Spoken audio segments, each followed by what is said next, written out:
welcome to the last part of section 3, which is actually installing the Astra template.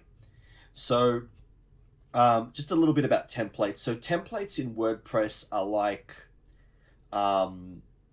basically like the layout of your website.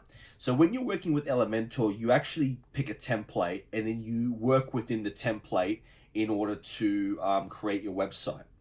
So what we're going to do now is we're going to click on, from the dashboard, we're going to hover over appearance and then click on themes.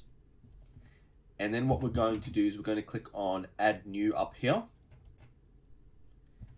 And then we're going to search for, I've already searched for it before, which is why it's coming up. We're going to search for Astra. And we'll see it come up here on the left. And we're going to click on install.